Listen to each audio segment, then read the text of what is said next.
붉은 여왕 나라 이야기입니다. 부모보다 빨리 뛰는 토끼가 수두룩한 세상입니다. 부모보다 다방면에 실력이 뛰어난 젊은이들이 넘쳐납니다.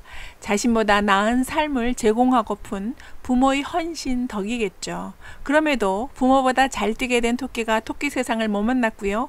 부모보다 뛰어난 실력으로 무장한 젊은이들도 그들 세상을 못 만나고 있습니다. 토끼는 부모보다 빨리 달리는 여우를 만나게 되면서 노력이 헛수고가 되었고요. 젊은이들은 수많은 경쟁자들에 둘러싸이면서 자신의 가치를 드러내기 어려운 상황에 처했기 때문일 겁니다. 어쩔 수 없는 일인가요? 열심히 뛰어도 경쟁 상대 역시 발맞춰 진화합니다. 그래서 아무리 애써봤자 결국 무승부가 된다는 제로섬 게임 이야기는요. 루이스 캐롤의 소설 이상한 나라의 앨리스 속편인 거울을 통하여에서 붉은 여왕 나라에 나옵니다. 앨리스는 열심히 뛰었는데 주변 풍경이 계속 똑같습니다. 붉은 여왕 나라에서는 제자리에 그냥 머물기 위해서 계속 달려야만 합니다. 모든 것이 쳇바퀴처럼 돌고 있기 때문이었죠. 세상은 끊임없이 변합니다. 그리고 생태계는 생존 경쟁 체제를 이룹니다. 그렇기 때문에 열심히 노력해서 성공했다고 모든 것을 거머쥘 수는 없게 되어 있습니다. 생태계 발달 초기에는 급속한 번성이 가능하죠. 경쟁자가 미처 자리 잡기 전이니까요. 그러나 시스템이 발달된 생태계에선 달라집니다. 균형이 무너지면 재빨리 균형을 맞추는 변화가 일어나고요.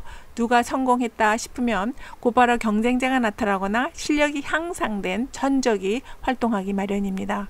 붉은 여왕 가설은 붉은 여왕 효과라거나 붉은 여왕 모델, 붉은 여왕 경기 이렇게 다양한 표현으로 진화 생물학의 가설로 해석되어 왔고요. 경영학에서도 자산 수익률 해석에 도입됩니다. 생물 종들은 생존하기 위해 끊임없이 적응하고 진화하고 번식해 왔는데요. 먹고 먹히는 포식과 피식 관계나 숙주와 기생자 관계처럼 둘 사이의 생존에 직접적 연관되는 생물들, 그러니까 대립관계에 있는 생물들이죠. 이들의 공격력과 방어력은 함께 진화합니다. 공진화합니다. 생물 종들은 다양하게 진화하고 새롭게 탄생하지만요. 수백만 년간의 고생물학 기록을 보면요.